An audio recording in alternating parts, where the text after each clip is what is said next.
Estas son las primeras imágenes de Asia Bibi en libertad, caminando como una ciudadana más por las calles de París. Está amenazada de muerte, lo saben, pero participó hace escasos días en la presentación de su libro Por fin libre. Asia Bibi, esta mujer cristiana pakistaní, ha relatado de primera mano lo que fueron esos 9 años en la cárcel. El apoyo que recibió y cómo se mantuvo firme. También tuvo una palabra de agradecimiento infinito a todos aquellos que la han apoyado durante todos estos años y recordó quienes han muerto defendiendo la libertad religiosa en su país, en Pakistán.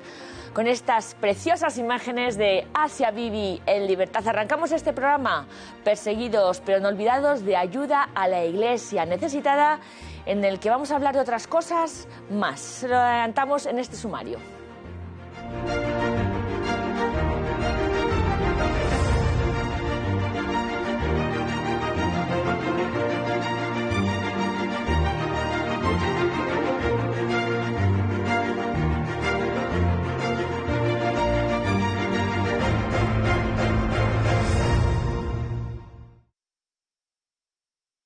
Hoy en Perseguidos pero no olvidados, recordamos a Shahbaz Bhatti, el líder pakistaní asesinado hace 9 años por defender a las minorías cristianas en su país y luchar contra la ley de la blasfemia. Seguimos pendientes de la crisis sociopolítica en Nicaragua, en la que se cuentan más de 300 fallecidos. Les mostramos cómo se reconstruyen las iglesias atacadas en Chile durante los disturbios y revueltas del pasado año. Todo esto y más hoy en Perseguidos pero no olvidados. ¿Qué tal, amigos? Estamos muy contentos de comenzar este programa de Perseguidos pero no olvidados con una gran mujer. Una mujer perseguida, el icono de la persecución en Pakistán, el icono de la lucha contra la ley de la blasfemia, el icono de la libertad religiosa. Asia Bibi, esta mujer que ven, que camina libre, aunque como siempre con guardaespaldas, después de pasar casi 10 años en la cárcel por un delito de blasfemia que no cometió. Asia Bibi fue recibida con un gran aplauso en el encuentro con los medios de comunicación hace escasos días en París, donde presentó su último libro, Por fin libre. Además, agradeció especialmente a todos los que han rezado por ella, muchos de todos ustedes, durante sus casi 10 años de sufrimiento, de cárcel en Lahore y en su país.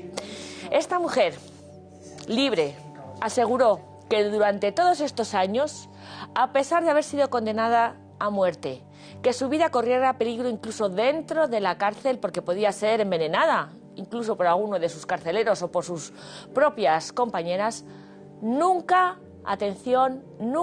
perdió la fe en que saldría viva de allí por Jesús. Estaba segura que sería liberada porque había sido injustamente apresada.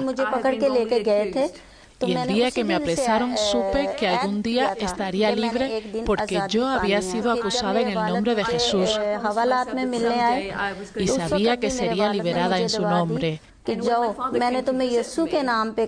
Por eso puedo estar hoy entre vosotros. Habla en urdu, porque recordamos que esta mujer es analfabeta, no practica ni siquiera el inglés. Una mujer pobre, paupérrima, pero libre, que estuvo, como decimos, 10 años, casi 10 años en la cárcel por ser cristiana. Bueno, pues esta gran mujer también recordó a Shahbaz Bhatti, el que fuera ministro de Minorías de Pakistán, que fue asesinado hace 9 años, en el año 2011, por defender precisamente la liberación de Asia Bibi y por manifestarse en contra de esta injusta ley de la blasfemia. Esto fue lo que dijo Asia de Shahbaz Bhatti. Cuando pienso en él, se me llenan los ojos de lágrimas y siento de corazón su pérdida. Pero tengo el sentimiento de que él no ha muerto, porque quien muere por la verdad y por la fe nunca muere. Y uno de los momentos más emotivos de este encuentro internacional con los medios de comunicación de Asia Bibi fue cuando se le preguntó cómo habían llevado sus hijas todos estos años de cárcel, de sufrimiento. Dios tuvo mucha paciencia con mis hijas. Dios enjugó sus lágrimas. Bueno, pues como decimos, Asia Bibi libre, Asia Bibi sonriente, Asia Bibi respondiendo a las preguntas de los medios de comunicación en París, en Europa. Una Asia Bibi que le ha costado casi la muerte por su lucha contra la ley de la blasfemia. Como fue el ministro de Minorías Sabat Bhatti, estas personalidades importantes de Pakistán, que se jugó la vida por defender a esta mujer Asia Bibi, que fue asesinado en el año 2011 por su liberación, por hablar alto y clarito contra la ley de la blasfemia. Le recordamos.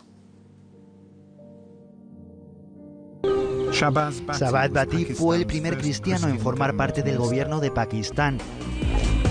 Uno de los casos en los que más se involucró Sabat Bhatti fue el de Asia Bibi,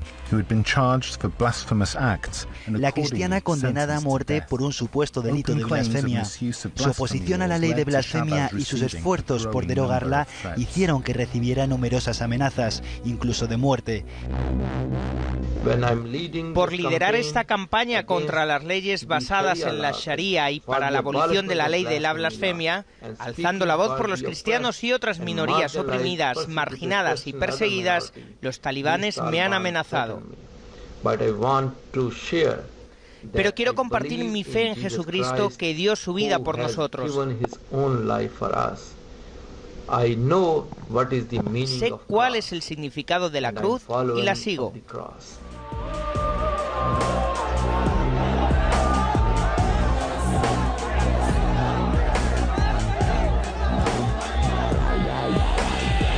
Dos hombres armados asaltaron su coche cuando iba camino del trabajo. En 2016, la diócesis de Islamabad abrió su proceso de canonización. Numerosas personas han declarado que no tienen ninguna duda de que Sabat Bhatti murió mártir por su fe. Pues esa es la historia de Sabat Bhatti, la historia de Asia Bibi, cristianos contemporáneos a nosotros, que tienen rostro, cara, nombre, apellidos y que encarnan en nuestros días esta libertad, este seguimiento a Jesucristo, aunque les cueste la muerte. Bueno, pues la historia de Asia Bibi, su liberación, pues está recogida en este libro que les traemos esta semana, Por fin libre, de la editorial Homo Legends, en colaboración con Ayuda a la Iglesia Necesitada, en el que esta cristiana de Pakistán relata en este libro pues sus últimos años en la cárcel, sus experiencias al sentirse por fin libre después de un proceso judicial, una tortura de tribunales hasta su final liberación, primero en Canadá y ahora en París, donde ha pedido asilo a las autoridades francesas para poder tener una vida normal. Eso sí, Asia Bibi ha asegurado que se va a dedicar en los próximos años, en lo que le quede de vida, a defender a todos aquellos cristianos que todavía están en las cárceles de Pakistán, a todas las personas y hombres y mujeres de buena voluntad que están sufriendo esta injusta ley de Pakistán, de la ley de la blasfemia. Bueno, pues hemos empezado con Asia Bibi este programa de Perseguidos pero no olvidados, donde, como saben todos ustedes, recogemos el latir, el dolor, el sufrimiento, la agonía e intentamos acompañar a nuestros hermanos que están sufriendo la persecución.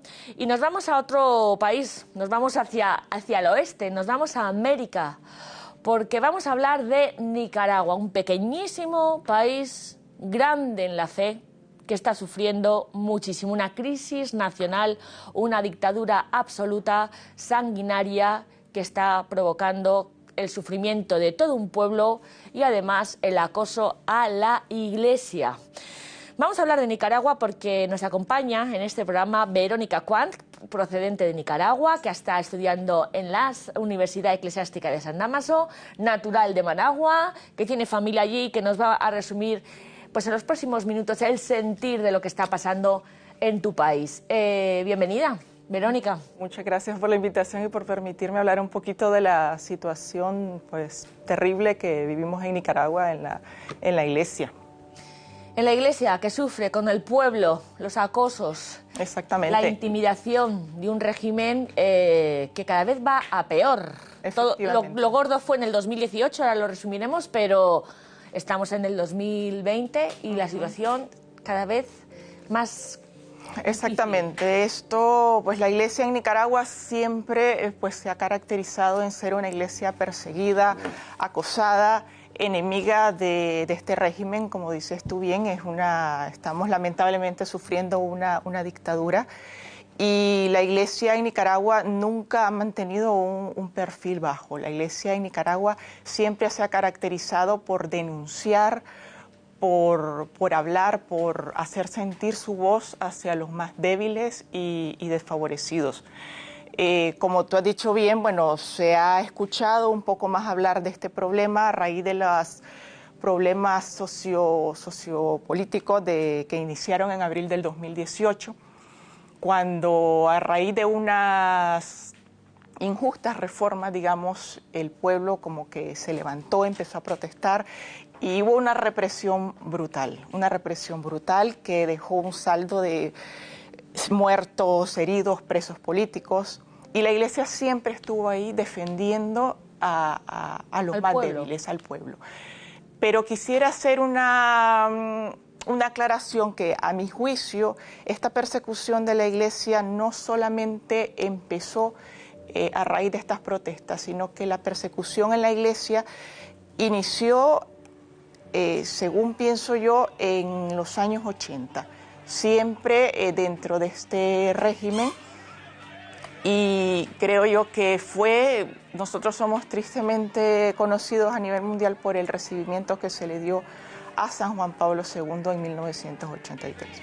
Bueno, nos cuenta nuestra amiga Verónica que este acoso y esta represión en Nicaragua tiene su origen en los años 80, pero en el 2018 fue en la punta del iceberg lo que hizo saltar la chispa, que hizo saltar estas últimas revueltas, estas turbas que ahora nuestra compañera Gladys Carbonell nos va a resumir de lo que ha pasado y está pasando en este país. Gladys, cuando quieras. Hola Raquel. Nicaragua está situado en Centroamérica. Tiene una población de unos 7 millones de habitantes. En abril de 2018 se iniciaron una serie de manifestaciones contra las reformas del gobierno al sistema de seguridad social. La represión del gobierno a estas protestas provocó una crisis nacional en la que hasta ahora se cuentan más de 300 fallecidos, cerca de 1 millar de presos políticos, y según la Asociación Nicaragüense de Derechos Humanos, en la vecina Costa Rica se concentran más de 70.000 refugiados.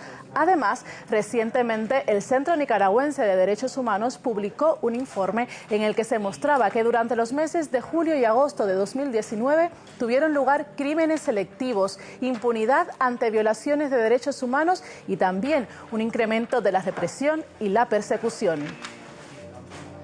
Verónica, es verdad, ha habido iglesias acribilladas, sacerdotes perseguidos, muchos refugiados dentro de las parroquias, de los centros de las diócesis. La Iglesia, aunque se la ha puesto mucho en el punto de mira, ha estado acompañando, abriendo las puertas, acogiendo a la gente, acompañando a las viudas, a los jóvenes perseguidos. Qué labor, ¿no? La verdad que sí, la Iglesia siempre ha estado ahí con lo de la represión. La Iglesia fue la única que abrió las puertas a todos estos estudiantes, a todos estos muchachos que estaban ahí protestando, y que la verdad que el régimen los atacó brutalmente. La Iglesia Divina Misericordia le abrió sus puertas a un grupo de estudiantes que se encontraban protestando en una universidad al lado.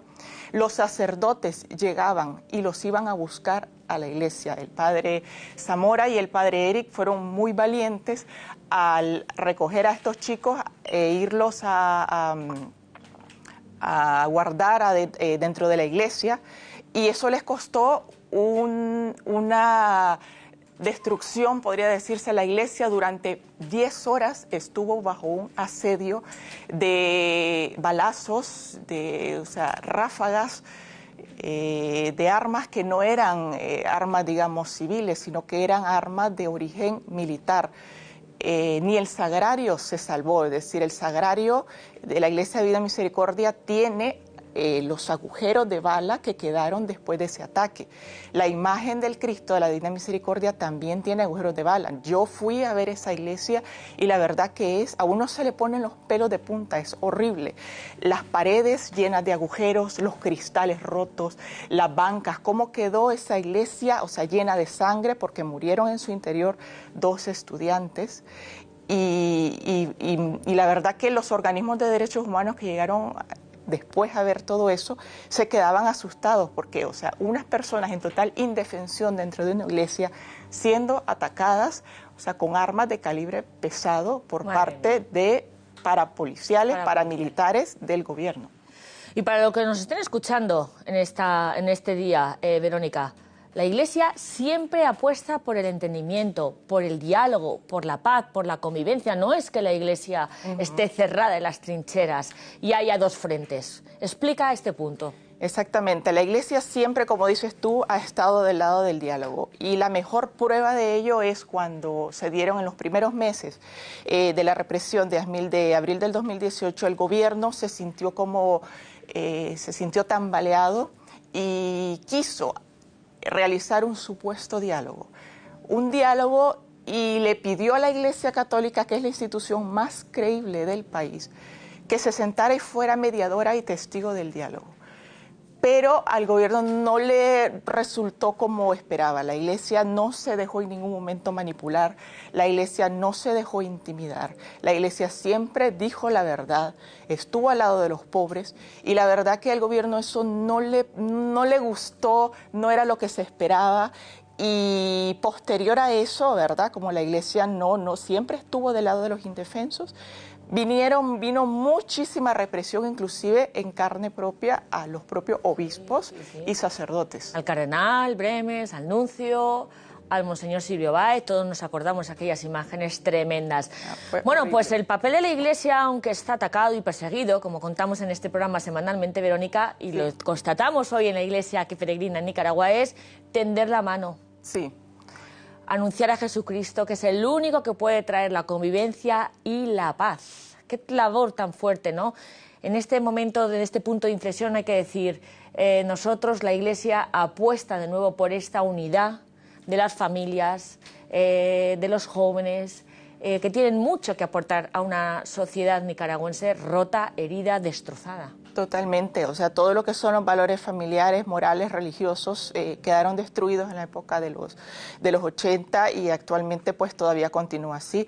El papel de la Iglesia ha sido un papel totalmente conciliador, siempre ha estado del lado del diálogo. Como dije anteriormente, la Iglesia nunca dijo que no ante un eventual diálogo, pero el problema es de que si no existe voluntad real de ambas partes, ese diálogo no va a poder llevarse a cabo.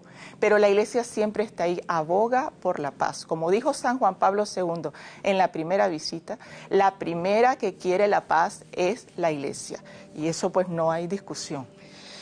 Bien alto y bien claro. La Iglesia de Nicaragua dice que quiere la paz, o sea que, atención, si no se quiere la paz no será por parte de la Iglesia, no será por parte de la Iglesia. Bueno, en este momento vamos a recordar, como nos decía nuestra amiga Verónica, uno de los ataques más impresionantes contra la Iglesia Católica en Nicaragua, lo que sufrió el padre Edwin Román Calderón por defender ni más ni menos que los derechos humanos. Es un caso muy representativo de cómo este régimen de Ortega hostiga a quienes están al lado de los oprimidos. Vamos a verlo.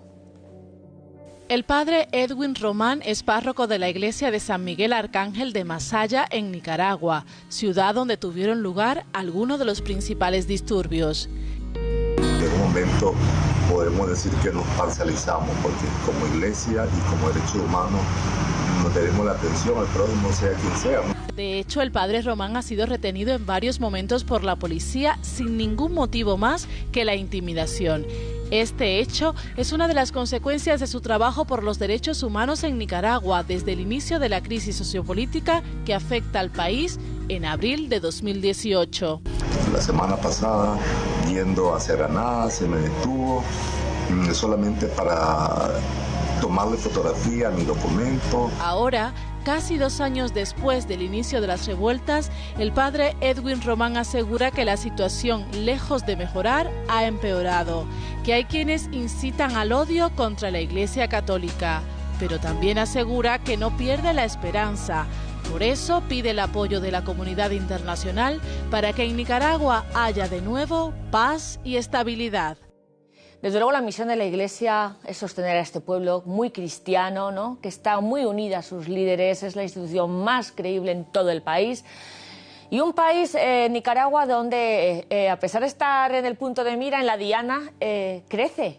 Creo que en el interior del país nos piden proyectos en ayuda ilimitada todos los obispos porque quieren construir parroquias y más parroquias y más parroquias. Ayuda ilimitada está sosteniendo y construyendo porque a veces lo que llega del país son pues las turbas, los ataques, pero hay una realidad que impresiona. Sí, la verdad que nosotros somos un pueblo eminentemente cristiano, católico, y tenemos un amor a María increíble. Queremos mucho nuestras tradiciones religiosas y en parte pues lo tenemos que agradecer mucho a los buenos pastores que tenemos nosotros, a Monseñor Silvio Báez, que la verdad ha hecho una labor increíble y que actualmente se encuentra en el exilio por todo esto. Sacerdotes que se han quedado allá luchando, levantando parroquias, estando al lado del pueblo. La verdad que el espíritu cristiano se ha dado mucha conversión. Todo esto, dentro de lo horrible de esta situación, muchas personas se han convertido a la religión católica, han visto cómo la Iglesia ha luchado del lado de ellos, se han quitado todos esos perjuicios que tenían contra la Iglesia y han vuelto. Mucha gente ha vuelto a la Iglesia Católica y seguimos creciendo. Que si nos ayudan, si lo sabemos nosotros, que nos piden proyectos para construir una parroquia más, iniciativas de presencia cristiana en fábricas de obreros que quieren tener sus momentos de palabra, para catequistas, para líderes, bueno. Es una vivacidad brutal. Exactamente. Ha sucedido todo lo contrario. En lugar de amedrentarnos, de escondernos, más bien han hecho que la Iglesia Católica surja con más fuerza en Nicaragua. Y eso seguirá pasando indiscutiblemente. Bueno, acabamos, pero no me voy sin decirte dos cosas. La primera, ¿qué podemos aquí, desde España? ¿Cómo podemos estar más unidos y ayudar a este país de Nicaragua? Pues yo creo que es bueno que, en primer lugar, que se conozca la situación que se está viviendo, pues con programas así como el tuyo, que reflejan la realidad, pues yo creo que es importante. Primero que pues las personas no saben, no conocen lo que es Nicaragua, lo que estamos viviendo, pero yo creo que si buscan en internet verán el sufrimiento del pueblo, como decía Monseñor Báez, y muchísima oración, necesitamos muchísima ayuda, muchísima colaboración de personas que realmente quieran ayudar pues de todo corazón, que puedan llegar y ver pues lo que la Iglesia está sufriendo. Necesitamos muchísima ayuda. Muchísima ayuda y claro que la vamos a tener con todo el pueblo de Nicaragua. Pues muchísimas gracias, Verónica Cuán, natural de Managua, que está aquí estudiando en estos momentos en la San Dámaso, en la Universidad Eclesiástica de San Dámaso, por abrirnos la puerta a este país pequeñito, pero que está sufriendo esta herida que de vez en cuando sale borbotones la sangre y que aquí intentamos pues paliar o por lo menos dar a conocer. Pues muchísimas gracias por tu invitación y por tus palabras, de verdad. Bueno, madre mía, qué dolor en Nicaragua como en Venezuela, efectivamente, estos países hermanos nuestros donde la Iglesia está dando un ejemplo, tanto en Venezuela como en Nicaragua, como en Cuba, brutal. Bueno, como decimos, son muchos los países los que sufren y son muchas noticias que no aparecen en ningún medio de comunicación, pero que aquí, en este programa, tienen su espacio. Nos las ha resumido esta semana nuestra compañera Gleice Carbonell. Hoy comenzamos recordando el conflicto entre Eritrea y Etiopía, que lamentablemente aún está latente. El cardenal Bernayesu Surafiel de Etiopía intentó visitar el vecino país de Eritrea para una festividad religiosa, pero fue retenido 16 horas en el aeropuerto de Asmara, la capital de Eritrea, y después expulsado del país con sus 2 acompañantes. Los hechos sucedieron el 22 de febrero, pero se difundieron el día 26. Las relaciones entre Etiopía y Eritrea Eritrea, dos naciones que estuvieron en guerra durante muchos años, siguen siendo tensas, pero aquí parece tratarse más bien de un mensaje del régimen eritreo, una dictadura antirreligiosa para amedrentar a los cristianos, mostrando que pueden expulsar incluso a un cardenal. Seguimos en Siria, donde muchos cristianos están siendo retenidos y tomados como rehenes en la zona de Idlib, al noreste de Siria, cerca de la frontera con Turquía. De esta manera se crea un ambiente de tensión que podría explotar en cualquier momento. Así lo cuenta la hermana María Lucía Ferreira, una monja portuguesa que se encuentra en Siria desde hace décadas y que alerta de los grandes riesgos que todavía hoy entraña para los cristianos el conflicto inagotado en este país. Y por último les mostramos cómo se reconstruyen las iglesias atacadas en Chile durante los disturbios y revueltas del pasado año. Sigan toda esta información en la web ayudalaiglesianecesitada.org.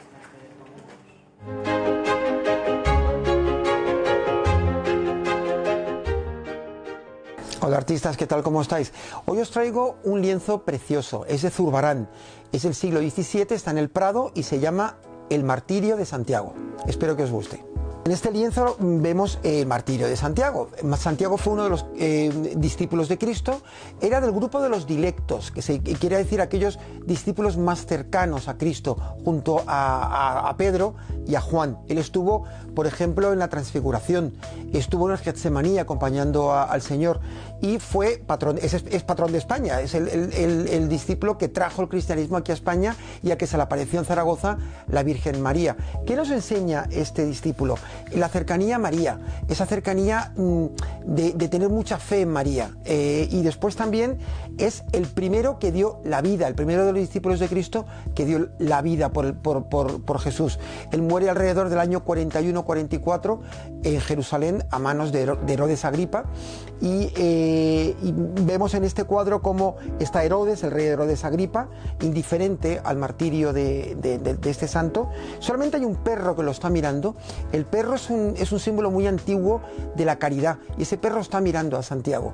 Y después también vemos un ángel que le trae la corona del martirio, la corona que va al cielo.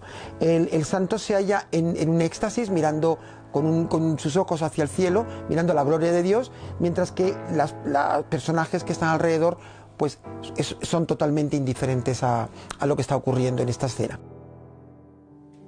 Muchísimas gracias, Carlos Colón, por esta sección de arte. Y ahora nos vamos hasta la sede de Ayuda a la Iglesia Necesitada, donde Miguel Ángel nos va a acercar las próximas citas que hay en toda España sobre ayuda a la Iglesia necesitada y sobre la actualidad de los cristianos perseguidos.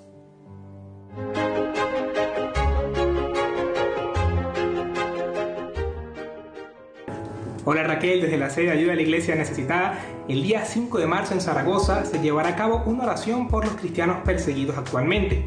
Nos trasladamos un poco al sur, en Onil, Alicante, también se llevará, pero esta vez sería una conferencia por los cristianos perseguidos. Del 6 al 12 de marzo en Murcia tendrá lugar un evento con una exposición fotográfica titulado ¿Y si fuera yo?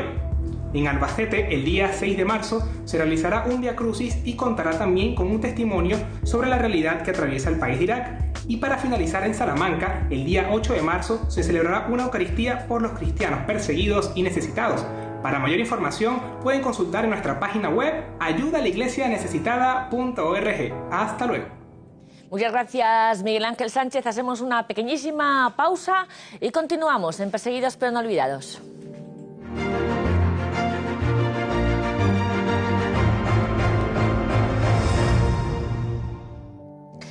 Y antes de irnos, no me resisto a volverles a hablar de esta gran mujer, de Asia Bibi, ahora que se acaba de publicar su libro Por fin libre, en el que relata los últimos años de cautiverio de esta mujer pakistaní condenada por la ley de la blasfemia y, lo más importante, cómo se mantuvo fiel a Jesucristo a pesar de estar casi 10 años encarcelada. Ya saben que los cristianos de Pakistán son una minoría muy perseguida, paupérrima.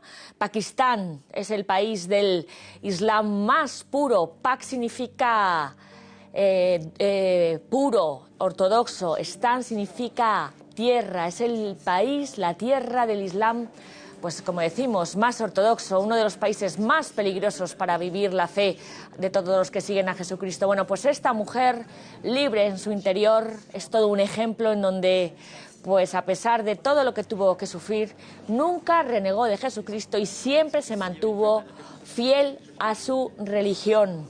En Pakistán, ahora como la vemos libre en París, podemos disfrutar de su historia en este libro.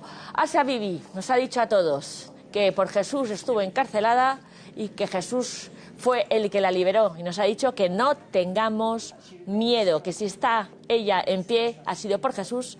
O sea que con este precioso testimonio que nos alienta a todos, nos vamos a ir. Pero ya saben, la historia de Asia Bibi, la de todos nuestros cristianos, los vídeos que hemos visto del dolor de Nicaragua, de todos los otros países donde seguir a Jesucristo pues puede costar incluso hasta la muerte, lo pueden consultar, seguir, incluso apoyar gracias a nuestra página web ayudaalaiglesianecesitada.org, o nos pueden seguir toda la actualidad en nuestros perfiles de redes sociales, Twitter, Facebook, Instagram, en YouTube, o pueden llamar al teléfono de Madrid al 91 725 92 12, que allí les atenderemos estupendamente. Y nos vamos. Esta semana pues se va a hablar muchísimo de las mujeres, porque el día 8 va a ser el próximo Día Internacional de la Mujer, el próximo 8 de marzo. Bueno, yo, por ejemplo, esta semana no paro de hablar de Asia Bibi. Es para mí una mujer, desde luego, ejemplo, modelo, una mujer de armas tomar. Bueno, pues precisamente vamos a hacer en este programa de despedida un pequeño homenaje a todas estas mujeres de almas tomar. Y con este precioso vídeo nos despedimos de todos ustedes, amigos, hasta la semana que viene.